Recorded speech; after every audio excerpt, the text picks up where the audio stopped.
Do you ever feel overwhelmed when it comes to managing your money?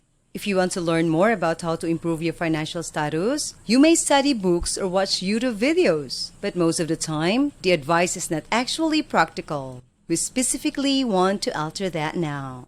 I'm going to give you 6 easy personal financial planning rules to follow. And if you just follow them one at a time, you'll save more money, spend less money, and manage your money better overall. You may save between $200 and $500 a month or more by following these easy financial guidelines, which also have a significant effect. Hello everyone, welcome to Finance Wisdom. In this video, we're going to talk about 6 basic personal financial planning. If you're new to this channel, do like and subscribe to the channel. Before we discuss the 6 financial principles, let me make a point. I won't simply give you the rules. I'll also explain how to put them into practice. So pay attention and remain connected so you don't miss anything. The first rule is to have no credit card debt. The following rules are to avoid running up credit card debt. This rule is simple and effective because credit card interest is extremely high and ensures that you get into a cycle of accruing more and more debt. The interest reduces your income, which then forces you to incur more debt when unforeseen expenses arise, which raises the amount of interest that must be paid, and the cycle repeats.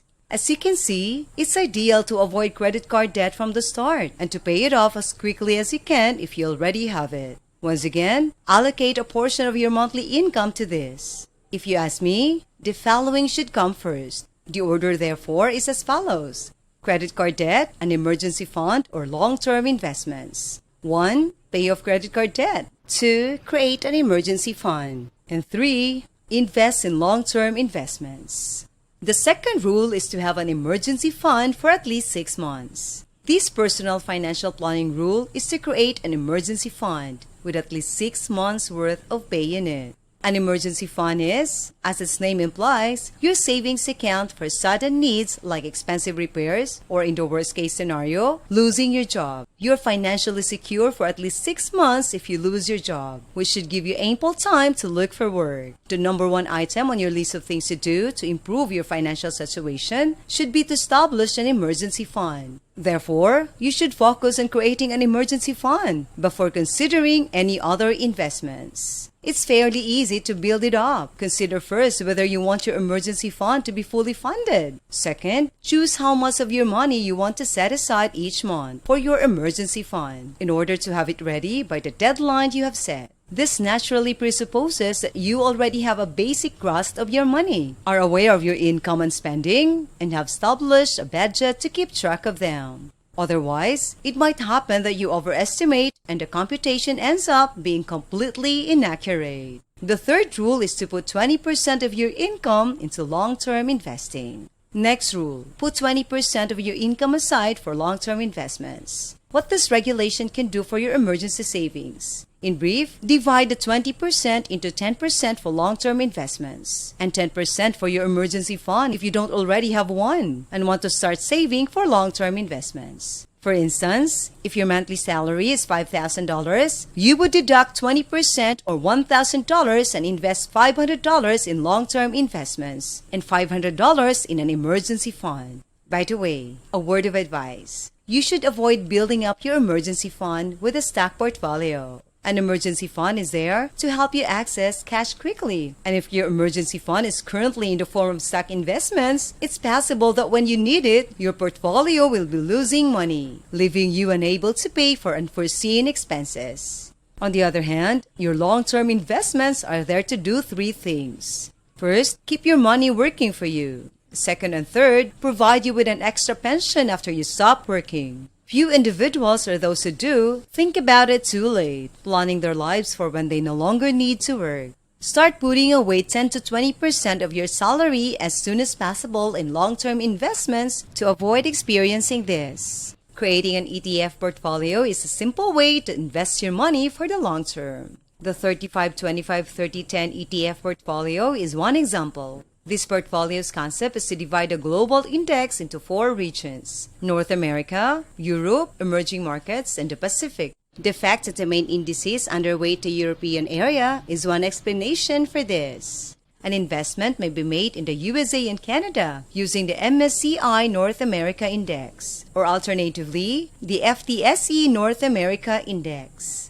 The European stock market is covered by the STOXX Europe 600 Index. The MSCI Europe offers a similar possibility in this situation as well. The MSCI Emerging Markets and the MSCI Pacific Indexes are added to the portfolio to cover the emerging markets and the Pacific region respectively. Consider a weighted average of 35% North America, 25% Europe, 30% developing markets, and 10% Asia Pacific, based on its region's GDP. This combination enables investing in more than 2,600 equities globally, using only one savings rate. If you like this video, don't forget to like and subscribe to the channel. Let's continue to talk about 6 basic personal financial planning. The fourth rule is to use cars until they are no longer functional, new or used.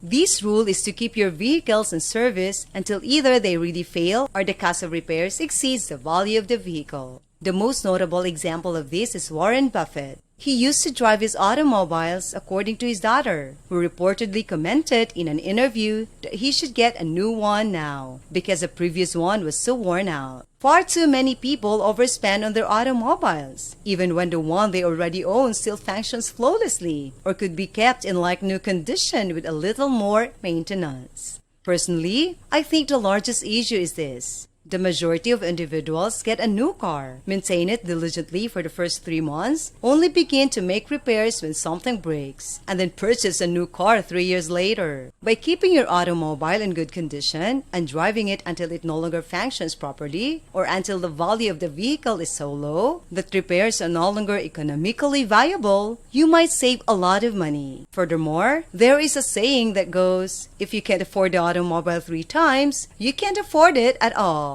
In other words, if you have $60,000 in your bank account, spend $2,000 on a vehicle rather than $60,000. The fifth rule is to move around more. This week's rule is to just get out of your automobile and go for a walk or a bike ride. What I'm trying to express is that we often fool ourselves when making such choices by just selecting the one that seems more comfortable to us. Therefore, put the theory to the test for yourself by determining how long the usual routes you travel need to be, both by vehicle and by bicycle. You will undoubtedly discover certain routes where biking is more advantageous, particularly in light of the rising cost of fuel. Additionally, the 6 universal money principles on the right side can assist you if you want to learn how to save more money. The last and sixth rule is to disregard what your neighbors decide to purchase. The next guideline often causes us to purchase items that we truly cannot afford. The third guideline is to avoid eavesdropping on your neighbor's purchases, or generally seeing what someone else has that you don't. A person or your neighbor is not automatically a better person, more successful, or in any other way ahead of you, just because they drive a fancier automobile. When our neighbor or someone else around us has something greater than what we do, we tend to make poor purchasing selections because we identify ourselves far more by what we possess than by the kind of person we are. This causes us to spend money we don't have or just unnecessary money. Create a budget for yourself and firmly adhere to it if you want to prevent this, since otherwise you run the danger of allowing other variables to affect your purchase selections.